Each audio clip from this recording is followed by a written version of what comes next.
வரகரிசியில புரோட்டீனும் இருக்கு, ஃபைபரும் இருக்கு. அது போக ரத்தத்துல சர்க்கரை அளவையும் கட்டுப்படுத்துது, ஹார்ட்டுக்கு ரொம்பவே நல்லதுங்க. நான் இன்னைக்கு வரகரிசியில ஒரு கிச்சடி பண்ணியிருக்கேங்க. நல்லா சாஃப்டா சுவையா இருந்ததுங்க.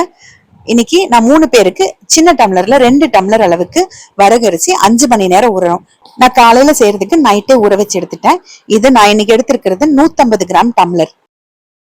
தாளிக்கிறதுக்கு பாத்தீங்கன்னா 2 பெரிய வெங்காயம் மீடியம் சைஸ்ல இருக்கனால 2 எடுத்திருக்கேன். பெரிய தக்காளி 1, சின்னதா இருந்தா 2 எடுத்துக்கோங்க.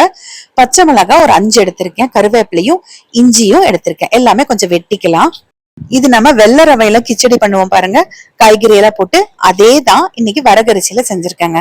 நீங்க பெரிய வெங்காயத்துக்கு பதிலா சின்ன வெங்காயம் கூட எடுத்துக்கலாம். ஒரு 15-20 எடுத்துக்கோங்க. இஞ்சி கட் பண்ணிட்டு இடிச்சு வச்சிருக்கேன். பச்சை மிளகாவும் கட் பண்ணி வச்சுட்டேன். பெரிய வெங்காயம் கருவேப்பிலை கூட கட் பண்ணியே வச்சுட்டேங்க. இதுக்கு காய்கறின்னு பாத்தீங்கன்னா கேரட் பீன்ஸ் எடுத்திருக்கேன். ஒரு 1/4 கிலோ அளவுக்கு எடுத்திருக்கேன். 2 சேர்த்து தக்காளி வெட்டி வச்சாச்சு. நீங்க பச்சை பட்டாணி கூட எடுத்துக்கலாம். ஃப்ரெஷ்ஷா இருந்தா அப்படியே எடுத்துக்கலாம். காஞ்சதா இருந்தா ஊற வச்சு எடுத்துக்கோங்க. இப்ப தாளிக்கிறதுக்கு குக்கர்ல ஒரு 4 ஸ்பூன் அளவுக்கு கடலெண்ணெய் சேர்த்துட்டேன். 1 ஸ்பூன் நெய். சூடானதுக்கு அப்புறமா கடுகு சேர்த்துட்டு தாராளமா கடலை பருப்பு, உளுந்து பருப்பு சேர்த்துக்கலாம். கொஞ்சம் லைட்டா வறுத்து விட்டுக்கலாம். முந்திரி உங்ககிட்ட இருந்தா ஒரு கைப்பிடி முந்திரி சேர்த்துக்கோங்க. அது வறுப்பட்டதுக்கு அப்புறமா நம்ம வெங்காயம், பச்சை மிளகாய், இஞ்சி, கருவேப்பிலை எல்லாமே சேர்த்து கொஞ்சம் நல்லா வதக்கிக்கோங்க. வெங்காயம் கொஞ்சம் கலர் மாறுற வரைக்கும் வதங்கணும். கிச்சடிக்கு நம்ம எப்பயுமே பூண்டு சேர்க்க மாட்டோங்க, இஞ்சி மட்டும்தான். இதே மாதிரி நம்ம பிரியாணி கூட செய்யலாம். இஞ்சி பூண்டு சேர்த்து கரம் மசாலா, பிரியாணி மசாலா சேர்த்தோம்னா அது பிரியாணி. இப்ப வெங்காயம் வதங்கினதுக்கு அப்புறமா தக்காளியும் சேர்த்துட்டு தக்காளி நல்லா கொஞ்சம் மேஷ் ஆகிற வரைக்கும் வதக்கி விட்டுக்கலாம். கொஞ்சம் நல்லா எண்ணெய் பிரிஞ்சு வர வரைக்கும் வதக்கிக்கோங்க. அப்பதான் உங்களுக்கு டேஸ்ட் நல்லா இருக்கும். தக்காளி வதங்கினதுக்கு அப்புறமா நம்ம எடுத்து வச்சிருக்கிற காய்கறிகள் சேர்த்துக்கலாம்.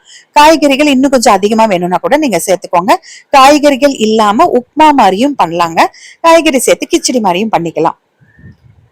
இப்ப காய்கறி ஒரு 2 நிமிஷம் வதக்கினதுக்கு அப்புறமா நான் வரகரிசி நல்லா ஊறினது 4-5 தடவை நல்லா கழுவி தண்ணி வடிச்சு எடுத்து வச்சிருக்கேன்.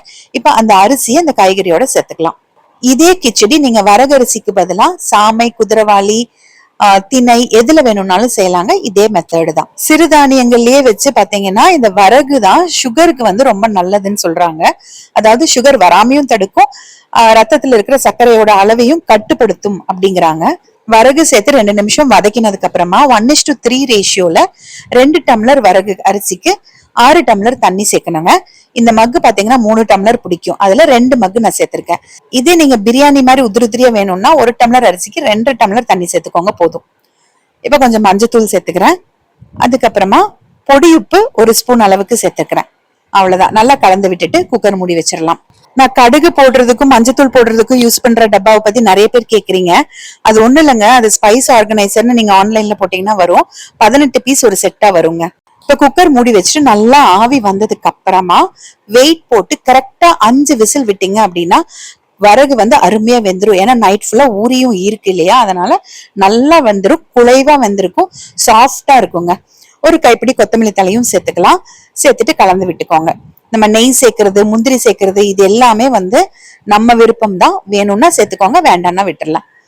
இது அடிப்பிடிக்கவெல்லாம் கிடையாதுங்க. ஒரு 2 விசில் அதிகமா விட்டுட்டேன். நான் கொஞ்சம் வேற வேலையா இருந்ததுனால விசில் எண்ணாம 2 விசில் அதிகமா விட்டுட்டேன். அவ்வளவுதான். 5 விசில் கரெக்டா இருக்கும். கலந்து விட்டுக்கோங்க. அப்படியே சர்வ் பண்ண வேண்டியதுதான். சுட சுட சாப்பிட்றதுக்கு நல்லா இருக்கும். இதுக்கு தொட்டுக்கிறதுக்கு தேங்காய் சட்னி நல்லா இருக்கும். நீங்க மத்தியானம் லஞ்சுக்கு எடுத்துட்டு போய் சாப்பிட்றதா இருந்தா கூட ரொம்ப அருமையா இருக்கும். உடல் எடையை கட்டுப்படுத்துறதுக்கும் உபயோகப்படுது இல்லைங்களா? எப்படின்னா நம்ம எப்பயுமே மில்லட்ஸ் சாப்பிடும் போது அளவு கம்மியா தான் சாப்பிடவே முடியும். சாப்பிட்டதுக்கு அப்புறம் ரொம்ப நேரம் நமக்கு பசி எடுக்காது. அப்ப நடுவுல இந்த ஸ்நாக்ஸ் அது இதுன்னு சாப்பிடுறது கொஞ்சம் கம்மியாகும். இந்த கிச்சடி பாத்தீங்கன்னா நல்லா சாஃப்டா இருந்தது, சுவையாவும் இருந்ததுங்க. நீங்க இதே மாதிரி கிச்சடி வரகரிசிலேயே இல்ல வேற எந்த மில்லட்ல செஞ்சாலும் எப்படி இருந்ததுன்னு எனக்கு கமெண்ட்ல சொல்லுங்க.